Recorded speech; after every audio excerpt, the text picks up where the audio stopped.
Hey, what's up, everybody? This is Charles Sabansi. I want to welcome you guys to another episode of the Dreamerspro Show, where we cover everything from sports, hot topics, classic debates, entertainment, and we give you guys a fresh perspective on things. And we see them in today. We got a pretty big show for you guys that we want you guys to stick around for. But before we get into it, please make sure you like the video and subscribe to the channel here. Now, as y'all know, the trending story right now in the NBA in terms of drama is the one surrounding the Dallas Mavericks, right? This is something that we covered on Saturday. We covered some of the opinions that Chris Broussard and Rob Parker from The Odd Couple had to give on the particular matter. I spoke my piece. So this morning, when I woke up, I was kind of combing through the internet, and I had an idea that this was going to be one of the main things people are going to be discussing today. But then I came across a clip. And this clip is from someone I almost never agree with when it comes to his basketball takes. And this person is Gilbert Arenas. I started really falling out with Gilbert Arenas when he started saying ridiculous things about Giannis Antetokounmpo. But in this particular clip, Gilbert Arenas was on his show, and he was talking about how NBA teams, as a former player, from an all-star player, how NBA teams go about the business of tanking. And he also spoke about it from the perspective of an NBA player and what a player feels when a team is basically doing that in front of them. And he basically laid it out in a way that I've heard very few people lay it out, given the fact that he is a former NBA player. So what we want to do is we're going to play exactly what Gilbert Arenas had to say here. And then we're going to come back and react to his comments. Take a listen to what Gilbert Arenas had to say there. All right, let me find out. Let me be a coach, and I know this team is tanking, right? You are purposely trying to lose this game, right? So you can get benefits. Yep. You sitting your starters out. I'm going to sit all my starters out. Hey, can I do this? Forfeit.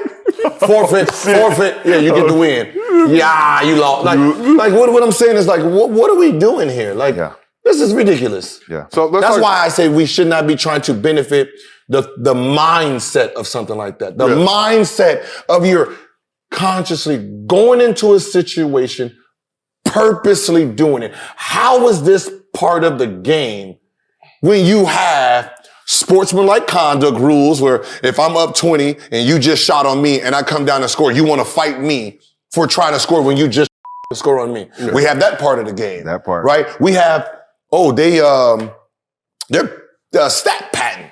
We have that part of the game. Yep. But you don't have tanking and losing. Like the generational talent. Now, let's just say Detroit and Houston, they both have the last game, right?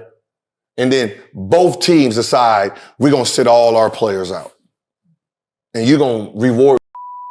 It doesn't work with me, man. It happened with me. Yeah.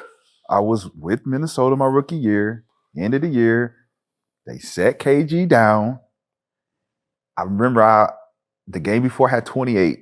Next game in, they didn't want to put me in because I had that, I'm trying to win. Mm-hmm.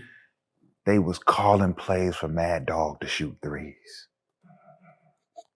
It's documented. Mm-hmm. They was calling play. Dwayne Casey was drawing up Mad Dog. All right, look, we're going to do Mad Dog. Everybody like, what? Playing with the game. But we ended up getting Randy Foye at the 4th or 5th pick. I think we were supposed to get Brandon Roy. Ended up getting Randy Foye. But they literally did that for the pick. And for me to witness that, it was so, because I was upset, one, that Ticket would do that, right? But it wasn't really up to him. We talked about like certain guys being like, hey, we just going to sit you down. This ain't load management. This is just, we just going to save you. So you heard his thoughts. Here's my take on this. I'm not going to get all riled up and start shouting and screaming today. I'm not doing any of that. I think that tanking is something that has been going on in the NBA for quite some time. I think what we're seeing now is that the issue is becoming exacerbated when you now pair the tanking with some of the load management that's been taking place. It becomes an even bigger issue because fans now are beginning to get fed up with this load management. And when you have an issue like this, it just compounds it. In the case of the Dallas Mavericks, that is exactly what they did. There's no two ways to say it. The Dallas Mavericks basically tanked on their season, essentially, for number 10 pick in the draft. Now, maybe they think the next Hakeem Olajuwon is going to be coming in the 10th. Going to be going as a 10th pick in the next draft. But to me, I think it was a very bad look. What made it worse was the head coach, Jason Kidd, basically saying, I had no part to do with this. This was all on management. This was their decision. That's what they wanted to do. And essentially, I have to follow my bosses. Right? That was a very, very bad look. And then we even heard Luka Doncic at the end of the game, who addressed the press. He himself said that it was something he didn't like. Now, he said they did notify him that they were going to be sitting Tim Hardaway Jr. and other players, some of their best players, prior to the game starting. So it wasn't like as if he was blindsided. But he said when they brought that information to him, it was something he didn't like. And I'm sure he said, I'm sure he had a lot more to say behind the scenes than what he said at the podium. To me, this is an issue. Apparently, the league believes it's an issue. The league announced on, I believe it was Saturday or Sunday, that they're going to be launching an investigation into what the Dallas Mavericks did. I'm hearing that the potential fine for this particular move here could be a 7-figure fine, so something in the millions, which is a very, very, very hefty fine. And I think that the league doesn't want this type of information out there. But what I liked was what Gilbert Arenas had to say there, because he gave us the other side of the coin, right? He gave us the other side of the coin. And unfortunately, this is how certain teams build a poor reputation.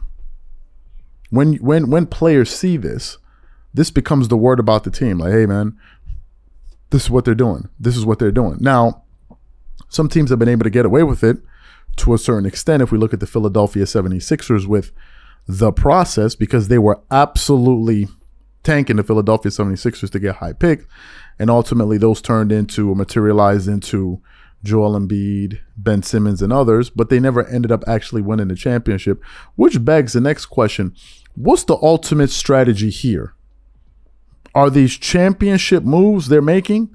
Because if you're not getting one of the first to 5 picks in the draft, we have to begin to ask this question. But I like the insight that Gilbert Arenas was able to give in the topic. So what I want to know from you guys is simply this. What do you think about what Gilbert Arenas had to say about how teams go about tanking games? Whatever you guys think, please leave your thoughts and comments in the comment section, and we catch you guys on the next show.